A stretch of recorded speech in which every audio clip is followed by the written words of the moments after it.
اب اس میں نوٹ کیجئے کہ اس وقت کی فضا ہے کیا. عالم اسلام میں سے عالم عرب ان کے شکنجے میں جا چکا. کیوں بنا کر کھڑے ہوئے ہیں اسرائیل کو ماننے کے لیے اور سر تسلیم خم کرنے کے لیے. انہیں بلا کر میڈرڈ میں پیش کیا گیا یہودیوں کے سامنے کہ تم جن کے ساتھ ایک ٹیبل پر بیٹھنے کو تیار نہیں تھے، میڈرڈ میں آؤ اپنا قبرستان دیکھو. یہ اسپین کی سرزمین جہاں تم نے 800 برس حکومت کی تھی، یہ تمہارا قبرستان، یہاں آؤ اور بیٹھو اور ان کے ساتھ بات کرو. گئے تھے کہ نہیں تمام فرنٹ لائن سٹیٹس میڈرڈ میں؟ حالانکہ کوئی بین الاقوامی کانفرنس کبھی میڈرڈ میں نہیں ہوئی.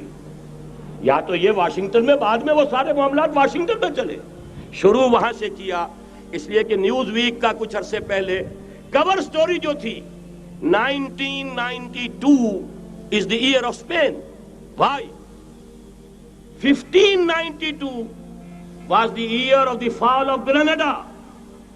1492 میں 1492 میں غرناطہ کا سقوط ہوا اور پورے آئیبیرین پیننسولا سے ایک ایک مسلمان بچہ نکال کر ختم کر دیا گیا، یا زندہ جلا دیے گئے، یا تہے دیگ کر دیے گئے، یا جہازوں میں بھر بھر کر.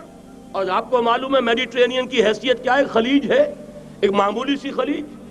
ادھر سے اسپین کا ساحل قریب آ جاتا ہے، اسپین کے ساحل سے جہازوں میں بھرا اور نارتھ افریقہ کے ساحل کے اوپر پھینک کر آ گئے. پورے ہسپانیہ میں جہاں 800 برس مسلمان کی حکومت رہی، ایک بچہ بھی مسلمان نام کا موجود نہ رہا. یہ تھا 1492 اور اب آیا تھا 1992. 1992 is the year of Spain. اسی لیے ورلڈ اولمپکس رکھے گئے، وہاں دلہن کی طرح سجایا گیا ہسپانیہ کو اور بلایا گیا، طلب کیا گیا، سمن کیا گیا تمام دول عرب کو، آؤ یہاں بیٹھو اور یہاں بیٹھ کر اپنے ان یہودی دشمنوں کے ساتھ مصالحت کی بات شروع کرو. بہرحال نوٹ کر لیجئے، عالم عرب جا چکا. کوئی دن کی بات ہے، میں سنسنی پیدا نہیں کرنا چاہتا، لیکن حالات اور واقعات سے نگاہیں بند کرنا بھی کوئی دانشمندی کی بات نہیں ہے. یہ ایودھیا کی مسجد شہید کی گئی، ابھی یہ ایک بہت بڑا مزار جو ہے شہید کیا گیا، اور اس کے ساتھ کئی مسجدیں شہید کی گئی. یہ سب کیا ہے؟ یہ مسلمانوں کی نفس دیکھی جا رہی ہے کہ کوئی غیرت اور حمیت نام کی کوئی شے باقی ہے. جیسے علامہ اقبال نے وہ نظم لکھی تھی عبد القادر روہیلا بڑا ظالم جفاجو کینہ پرور تھا، لیکن یہ کہ اس نے جو ایک ٹیسٹ لیا تھا کہ وہ جو عورتیں ہیں تیموری خاندان کی، ان میں کوئی رمق رہ گئی ہے؟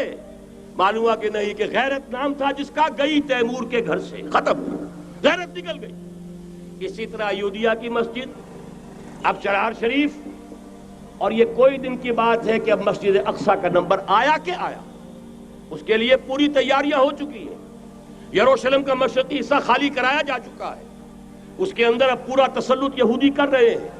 یہاں تک کہ آپ کے یاسر عرفات صاحب نے بھی کچھ نہ کچھ جو ہے احتجاج کی بات کی ہے، حالانکہ اب تک ہر بات مان کر منقار زیر پر تھا. لیکن یہ کہ ایک وقت آتا ہے آخر کار اسے بھی کچھ بولنا پڑ گیا ہے. لیکن یہودی اب پیچھے قدم ہٹانے والا نہیں ہے. ان کا تھرڈ ٹیمپل، تیسری مرتبہ ہیکل سلیمانی تعمیر ہونا ہے. نوٹ کر لیجئے، ان کے لیے وہ وہی کچھ ہے جو ہمارے لیے کعبہ ہے. ان کے لیے ہیکل سلیمانی بالکل وہی حیثیت رکھتا ہے جو ہمارے لیے کعبہ. وہ ہیکل سلیمانی ایک مرتبہ پہلے نبوکدنضر کے ہاتھوں مسمار ہوا، پھر سن 70 عیسوی میں ٹائٹس کے ہاتھوں مسمار ہوا. سن 70 کے بعد آج 1995 میں کتنے برس ہو گئے؟ پورے 1925 برس ہو گئے کہ ان کا کعبہ زمین بوس پڑا ہوا ہے.